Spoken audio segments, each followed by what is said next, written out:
Ces 6 derniers mois, je me suis complètement perdue. Je te raconte comment c'est arrivé, comment je l'ai vécu et surtout, comment j'en suis sortie.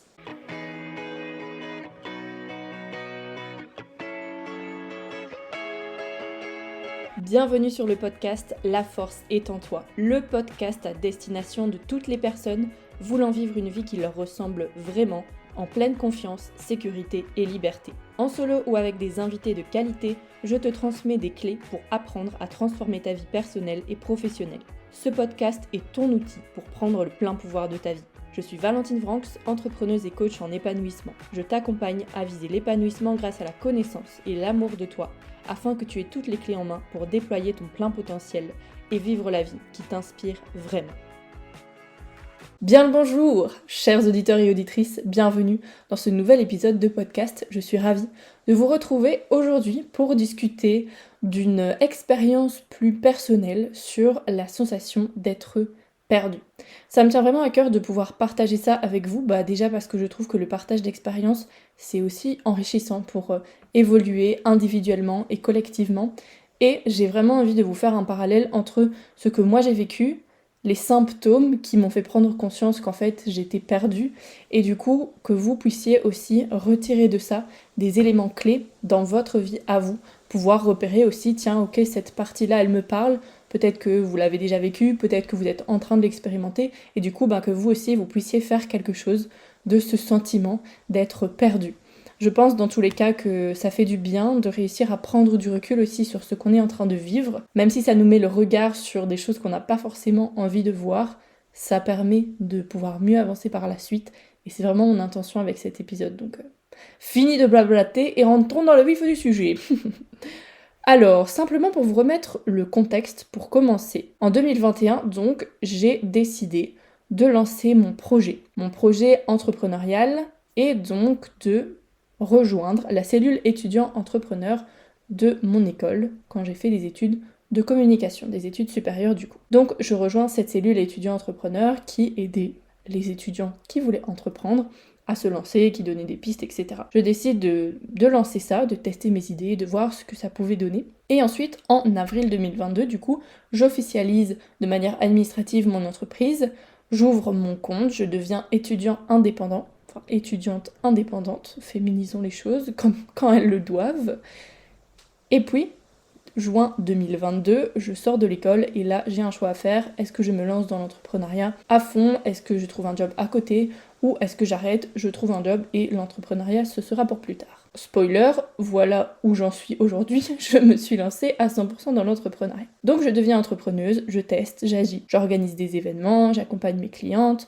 Au départ, je veux accompagner les jeunes à réaliser leurs rêves. Mais c'était assez large parce que je me disais tout type de rêve en fait. Que tu veux partir en voyage, que tu veux lancer un projet, que tu veux... Peu importe, aller sur la lune, on y va ensemble, en gros. Enfin, je t'accompagne à y aller. Je te guide à trouver le chemin pour mettre les choses en place. Quoique partir sur la lune, je ne dirais pas non. Bref, du coup, je lance ça, mais ça ne va pas comme je veux.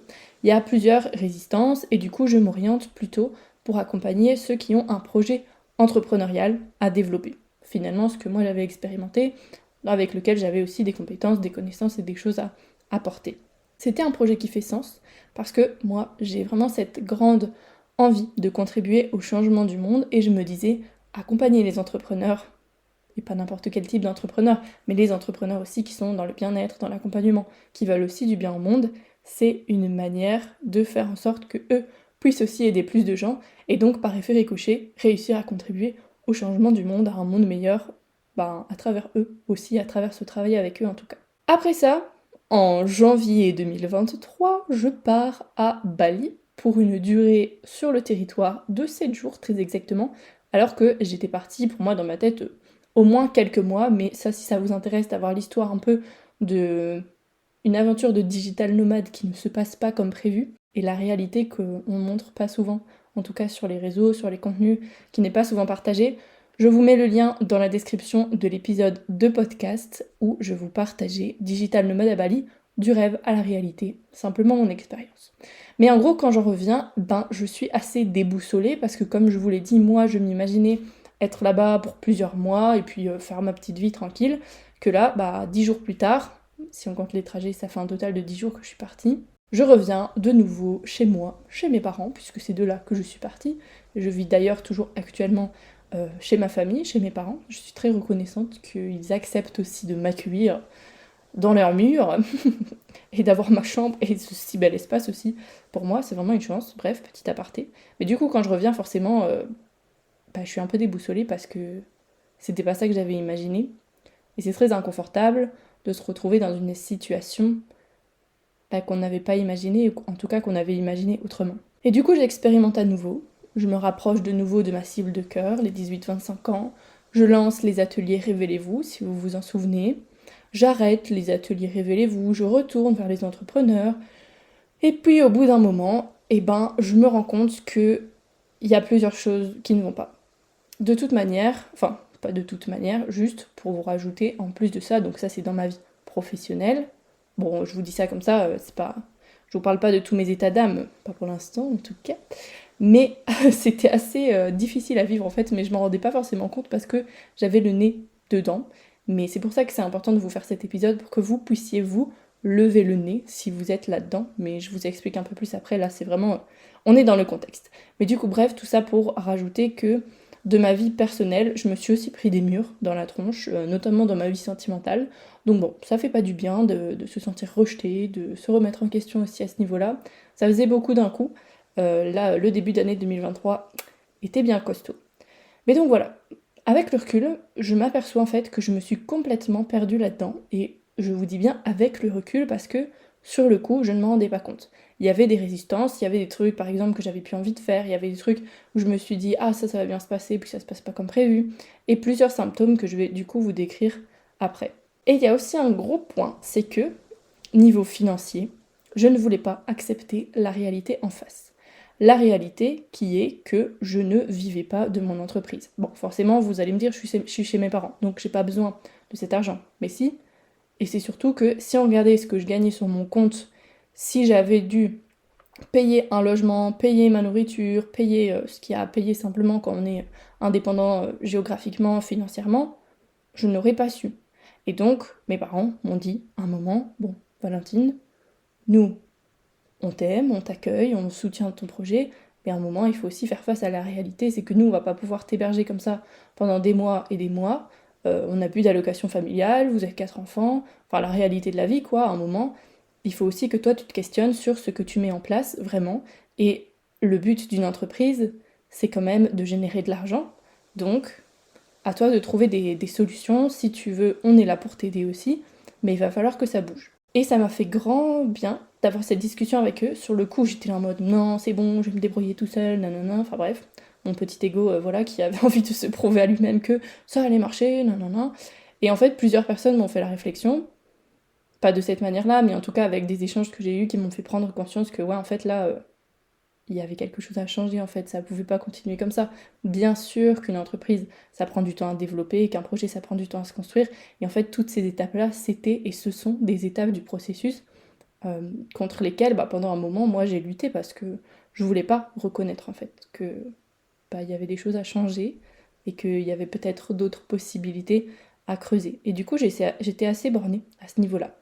Et plusieurs fois, on m'a aussi posé la question, et ça je vous invite vraiment à la retenir, s'il faut à la noter dans un coin de votre téléphone, sur un carnet ou quoi que ce soit, l'avoir en tête.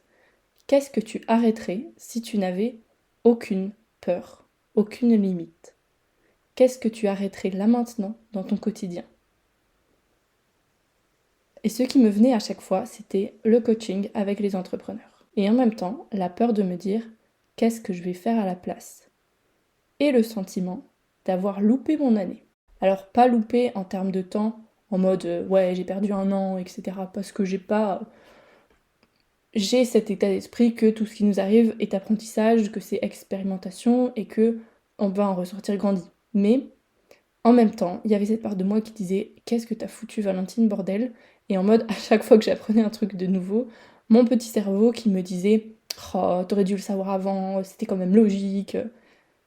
Et du coup, j'étais aussi dure envers moi-même. Et ça, c'est aussi un des symptômes qui m'a fait prendre conscience que là, il y avait un truc à changer. Parce que moi qui avais réussi à développer une belle relation avec moi-même, à être plutôt dans des pensées porteuses, constructives, je vais pas dire pensée positive parce que ça j'y suis passée et bon, j'ai bien vite compris que c'était toxique aussi d'être trop dans la pensée positive, c'est pour ça que je dis maintenant pensée porteuse et constructive. Mais là j'arrivais plus. Vers mai 2023, c'est vraiment à ce moment-là que j'ai capté que je n'allais pas très bien.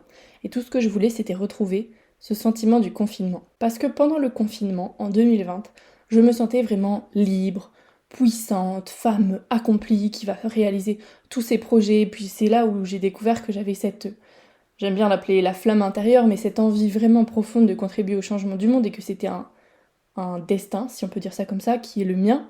Quand mon envie, justement, de me lever chaque matin pour contribuer au changement du monde et toutes ces découvertes que j'ai eues pendant le confinement sont apparues, je ne connaissais rien du tout à l'entrepreneuriat. Mais vraiment rien.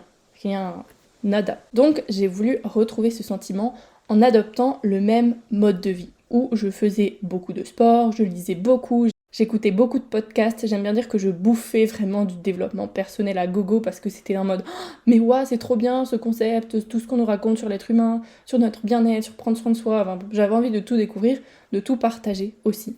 Et du coup, j'ai voulu retrouver un peu cette routine-là que j'avais. Et je me suis dit, au mois de mai du coup de cette année 2023, qu'avoir une routine du matin et une routine du soir, ça allait pouvoir m'aider. Spoiler, absolument pas, parce que je n'arrivais pas à les tenir et donc ça me faisait culpabiliser plus qu'autre chose parce que je me disais, voilà, encore un truc que j'ai pas réussi, j'arrive même pas à me lever quand mon réveil sonne, j'arrive même pas à couper mon téléphone le soir. Enfin bref, vous pouvez vous imaginer ce petit calvaire mental. Et puis, début juin, c'était plutôt fin mai, si je me souviens bien, fin mai, je prends une décision, après avoir écouté le replay d'un coaching, je prends une décision qui est de dire oui à mon envie de changer le monde, de l'assumer et surtout me donner le moyen d'y arriver, d'agir à la hauteur de mes ambitions. Parce qu'en fait, je prends conscience que tout le temps que je passe, moi, à me remettre en question, à m'acharner sur mon sort, à me dire non mais c'est pas comme ça, non mais ce sera plutôt comme ça, oh et le jour où, oh et si, oh non mais j'ai peur de... Tout ce temps-là que je passe à me plaindre, à me morfondre, à me torturer avec mes peurs et mes croyances, c'est tout du temps que je ne passe pas à vraiment servir le monde comme je le veux.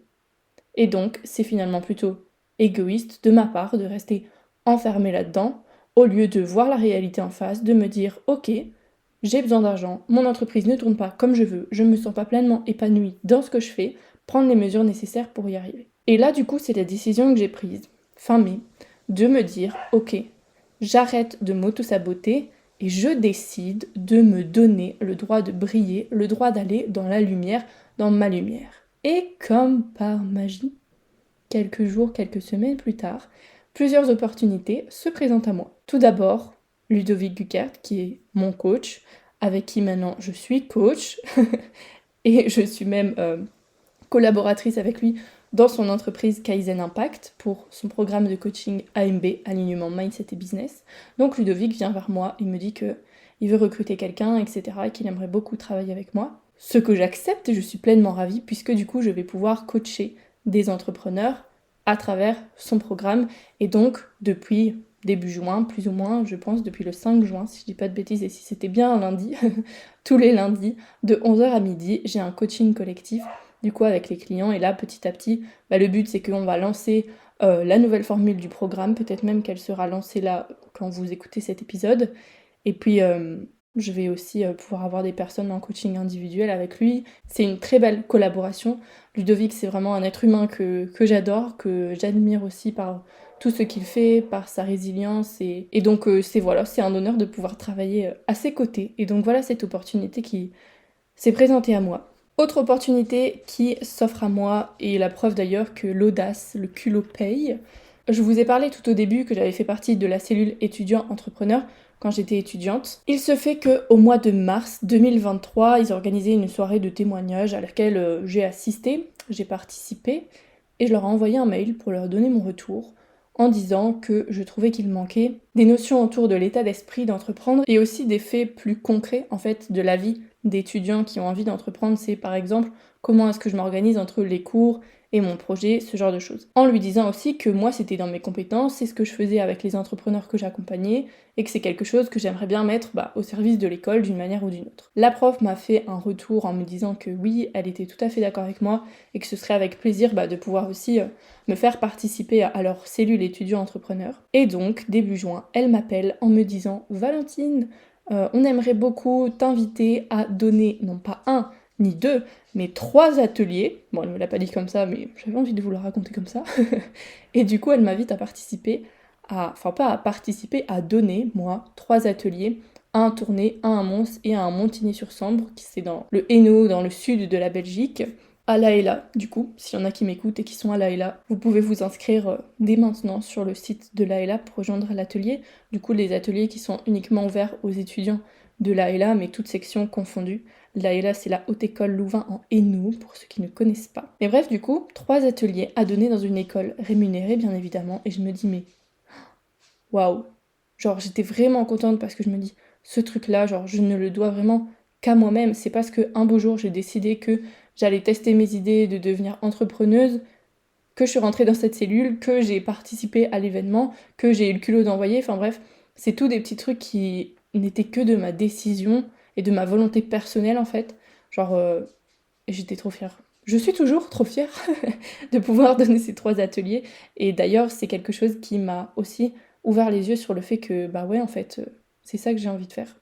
Parce que le public que j'aime, avec lequel j'aime travailler, c'est justement les 18-25 ans, les personnes qui sont début de la vie active, fin des études supérieures, et de pouvoir leur offrir des ateliers comme ça, qui eux du coup sont gratuits, puisque c'est l'école qui me rémunère, mais en fait c'est juste le bon plan parce que ça permet de donner accès à plus de monde à toutes ces notions de développement personnel, d'épanouissement, d'accomplissement de soi, de responsabilisation aussi par rapport à notre propre vie, aux choix qu'on fait, aux pensées auxquelles on décide de donner du poids aux actions qu'on pose. Et bref, j'étais vraiment contente et j'ai noté dans mes notes de podcast Eureka, je comprends ce que je veux faire. Mais c'est exactement ça. Les choses se sont alignées là depuis que j'ai pris la décision fermement. Je vous en avais fait aussi un post sur Instagram que je voulais changer le monde, que je vais changer le monde et que je suis en train de changer le monde aussi à mon échelle à travers mes partages et les coachings que je fais, en prenant soin de moi aussi. Bref, c'est trop bien. Et du coup, les jours passent et en fait, je me rends compte que cette année, c'était vraiment un cadeau. Et j'arrive à prendre du recul sur les choses, sinon je vous aurais pas fait cet épisode de podcast. Et d'ailleurs, pour tout vous dire, j'en avais fait une première version. Et en la réécoutant, je me suis dit non mais il y a aucune vie, il y a aucune énergie dans ce que je raconte. Je pense que j'avais pas encore assez de recul sur les choses pour raconter. Je réussissais à écrire, j'ai réussi à écrire. J'ai quand même fait une petite note de ce podcast pour savoir dans quelle heure je vous racontais les choses, mais il n'y avait pas encore cette prise de recul et cette fierté maintenant que j'ai vraiment de me dire mais en fait j'ai juste vécu quoi. Et j'ai fait ce qui me semblait juste au moment où ça me semblait juste. Et je ressens vraiment qu'en fait je devais passer par là, par cette année, je parle en termes d'année scolaire du coup, 2022-2023, pour mûrir mon projet, mûrir mes idées, faire le deuil aussi de mon identité d'étudiante, le deuil aussi d'une relation que j'ai dû faire, le deuil de ma vie à Bali, enfin bref, c'était plein de choses à clôturer pour maintenant avancer plus légère, plus confiante et avec les épaules aussi pour accueillir tout ce que j'ai envie de construire. Et ouais, je le vois vraiment comme ça en fait, comme un beau bagage où maintenant je me sens prête, vraiment prête. Et c'est trop bien. Et du coup, j'ai hâte de continuer à vous partager tout ça. D'ailleurs, cet épisode de podcast, je vous fais un petit mot là-dessus avant de passer du coup aux symptômes, comment j'ai capté que je me suis perdue et ce qui se passe quand ça va bien et du coup que mettre en place concrètement. Juste un petit mot sur la tournure que prend un peu mes contenus, c'est que ce podcast, j'ai vraiment envie que ce soit un outil que vous pouvez utiliser au quotidien, un outil justement autour de le titre même de ce podcast, de la force est en toi, un outil qui permette d'apprendre à mieux se connaître, à mieux s'aimer, à mieux se valoriser, à comprendre aussi quelle vie on a envie de mener, comment on peut y arriver, que ce soit à travers des épisodes solo comme celui-ci où je vous partage une expérience, mais aussi des épisodes qui vont être plus concrets sur des notions plus pratico-pratiques, un peu théoriques aussi, mais vraiment comme un outil en fait, dont vous pouvez vous servir dans votre quotidien. Aussi, encore et toujours, des interviews de personnes, soit de personnes avec un parcours inspirant que j'ai envie de mettre en avant, notamment des jeunes. Je vais essayer de trouver plus de jeunes aussi pour avoir une image qui nous ressemble finalement, et aussi des interviews d'experts dans leur domaine. Il y en a notamment des très chouettes qui arrivent autour de la gestion émotionnelle, de la gestion du stress, de l'anxiété, enfin bref, plein de chouettes choses. Et je veux vraiment que ce podcast, que ce soit un outil, votre outil, pour pouvoir prendre le pouvoir de votre vie, réussir à mieux vous comprendre, à mieux interagir avec les autres et à mieux profiter de votre vie en fait. Et puis la chaîne YouTube que je développe. D'ailleurs ce podcast est aussi disponible en vidéo sur YouTube. Hello à tous ceux qui nous regardent. Sur YouTube, j'ai vraiment envie de mettre davantage ma patte de révolutionnaire, bon, on va pas abuser, mais de personne qui veut changer le monde, donc on peut appeler ça un révolutionnaire si on veut, une révolutionnaire, mais en tout cas de réussir à faire des documentaires. Donc je vais vous proposer à partir de août, je m'engage publiquement à vous sortir un documentaire par mois. Donc qu'est-ce que j'entends par documentaire? C'est une vidéo d'une 30aine de minutes sur un sujet particulier. Bon, moi, mes domaines, c'est autour de l'éducation, de la responsabilisation, du fonctionnement de la société. Le but, ça va être vraiment de vous éveiller, de éveiller vos consciences à différentes façons de voir les choses, à différentes façons de remettre en question aussi la société dans laquelle on est, de ne plus prendre pour acquis en fait tout ce qui a toujours été fait et de venir questionner pour justement déconstruire et reconstruire comment est-ce qu'on peut faire en sorte que les choses s'améliorent, ok, dans notre vie à nous, comme à travers le podcast, et dans la vie dans laquelle on est tous en fait en société à travers YouTube. Et je vous filmerai bien sûr tout ça aussi sous format vlog pour vous montrer les processus de création, ce que je peux découvrir, et puis encore des vidéos comme ça, comme celle que je sors aussi bientôt sur une journée avec moi par exemple, ce genre de choses. Enfin bref, quelque chose de plus immersif en fait dans ma vie d'entrepreneuse et aussi de plus impactant pour changer le monde. Et le podcast, ce sera plutôt l'intention de se changer soi. Et puis sur Instagram, comme d'habitude, un petit peu de tout ça qui fait que je suis moi et que j'ai envie de vous partager tout ça. Voilà. Passons maintenant, après cette petite aparté création de contenu et ce que vous allez retrouver sur mes réseaux, faut que j'arrête de faire ces accents. Comment est-ce que je capte que je suis perdue, que je n'avance plus en accord avec moi-même, vs ce qu'il se passe quand ça va bien.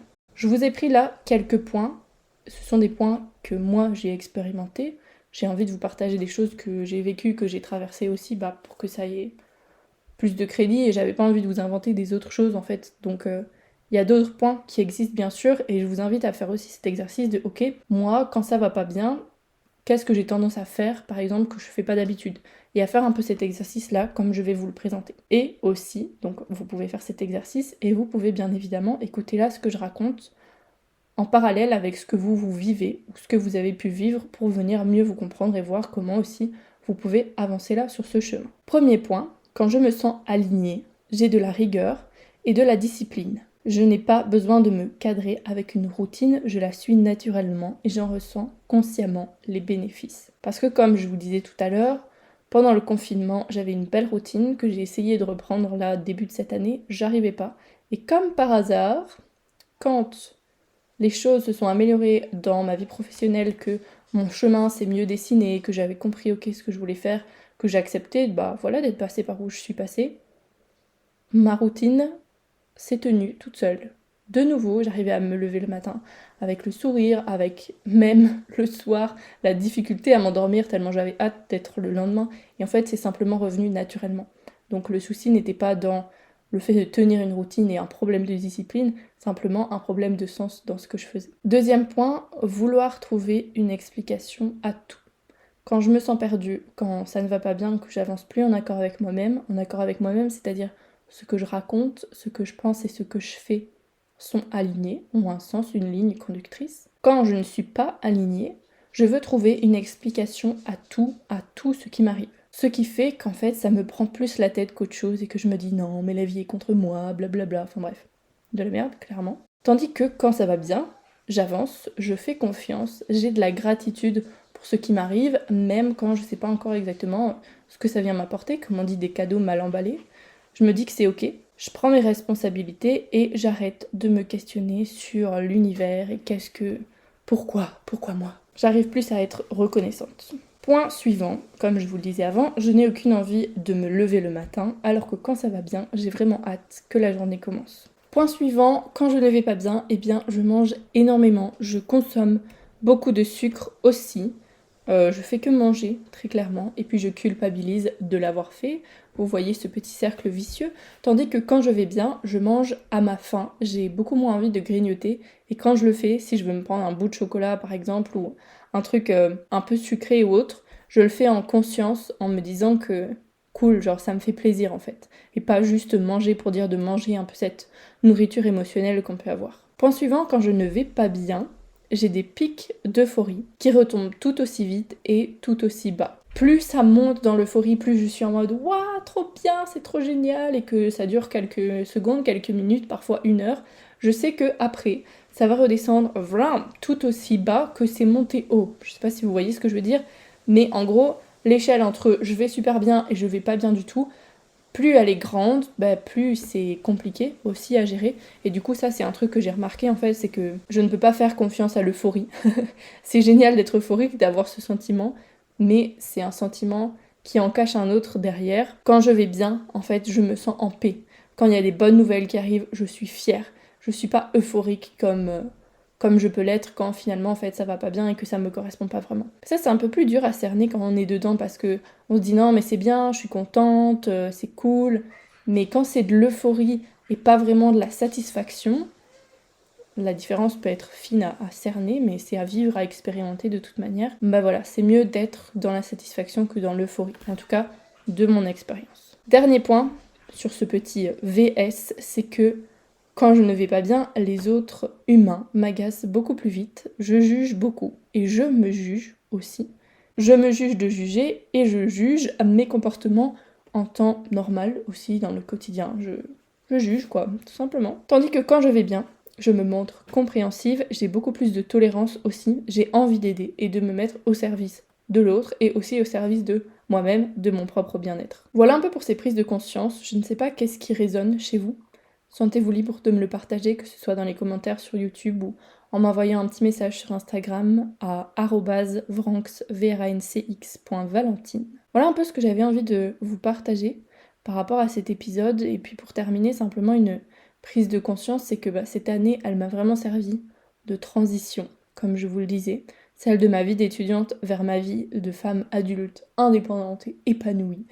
D'autres aventures arrivent pour cette fin d'année 2023 qui est vraiment une belle année de transition. Je peux pas encore trop vous en dire pour l'instant, la meuf qui spoil à mort, mais c'est juste que c'est aussi lié à ma vie perso et que voilà, il faut simplement que tout se mette en place, mais de toute manière, je continue à vous faire suivre aussi mes aventures pour vous montrer que c'est possible de se créer la vie qu'on souhaite, mais ça demande aussi de s'en donner les moyens, de passer par des phases compliquées, de remise en question, comme j'ai pu vous le raconter ici. Et aujourd'hui, vraiment, je me sens plus forte.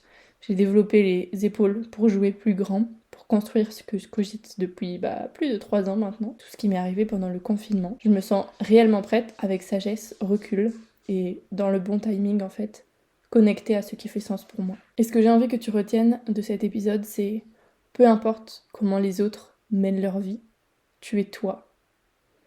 Tu as ta propre manière de faire, ta propre manière d'agir, tes propres affinités aussi, ta propre personnalité.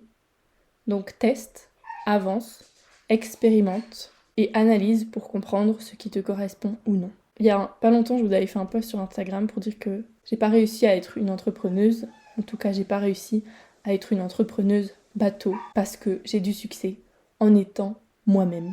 Et c'est exactement pareil pour toi. Je suis ravie d'avoir pu te partager cet épisode et du coup, simplement pour te donner les petites news, du coup maintenant, on a fait les news contenu avant, maintenant je te fais un peu les news de du coup qu'est-ce que je mets en place concrètement pour agir plus grand, c'est que je me suis rendu compte, comme je vous ai dit, qu'au niveau financier, il y avait des choses à combler, des choses qui n'étaient pas ok, et j'accepte, qu'il me manque maintenant de revenus, et maintenant aussi j'accepte, je pense, parce que je comprends le sens pour moi de gagner plus d'argent, c'est que ça va me permettre en fait d'avoir une indépendance géographique, financière et de pouvoir du coup mieux construire aussi mes projets. Et donc j'ai repris quelques heures, je travaille comme freelance, donc prestataire de services dans la communication pour l'association Émergence. dont le slogan est « Se changer, changer le monde ». Donc vous comprenez très bien à quel point j'aime cette association dans laquelle j'ai déjà travaillé pendant 2 ans aussi pendant mes études. Ensuite, j'accompagne du coup toujours les entrepreneurs à impacter le monde aux côtés de Ludovic Guickert, du coup au sein de son entreprise Kaizen Impact. Et puis, je vais là où ça me parle vraiment, c'est-à-dire dans les écoles. J'ai monté un dossier là pour pouvoir intervenir dans les universités sous forme d'ateliers et de conférences, donc j'ai déjà fait une première partie de la communication fin juin. Je réattaque mi-août pour pouvoir donner des ateliers tout au long de l'année scolaire. Là, il y en a du coup 4 de prévus pour l'instant. C'est trop bien. Je vous propose aussi du coaching, encore et toujours, parce que c'est ce que j'aime faire également, en individuel. Donc si vous le souhaitez, pouvoir échanger ensemble, j'ai mis en place ce que j'appelle les coachings éclairs. Donc c'est une séance de coaching de 45 minutes ensemble, à l'investissement de 30 €, ce qui est vraiment très bas. Le tarif, pour vous donner un ordre d'idée, minimum d'une séance de coaching de 1 heure est normalement de 60 €.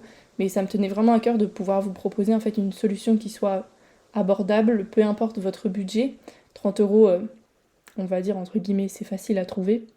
En tout cas, ce qui compte là-dedans, c'est qu'en moins d'1 heure, on va pouvoir débloquer vos problématiques, que ce soit vos problématiques autour de votre vie personnelle, confiance en soi, affirmation de soi, gestion des émotions, choix à poser, votre vie professionnelle aussi, votre orientation scolaire, vos méthodes de travail à mettre en place, comment est-ce que vous pouvez vous sentir mieux dans votre travail, gérer vos relations. Si vous avez aussi envie de vous lancer ou de développer un projet entrepreneurial, on peut également en parler ensemble.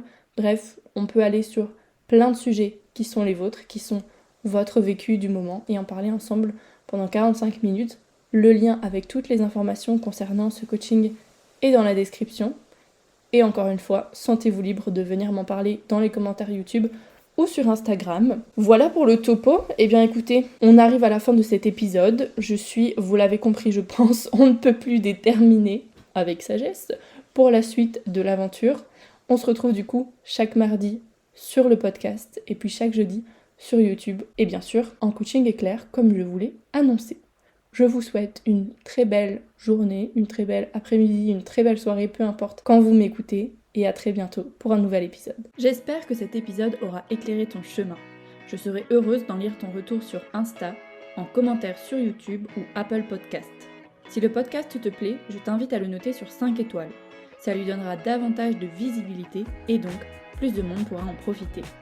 Faisons rayonner le monde. Et surtout, retiens que la force est en toi.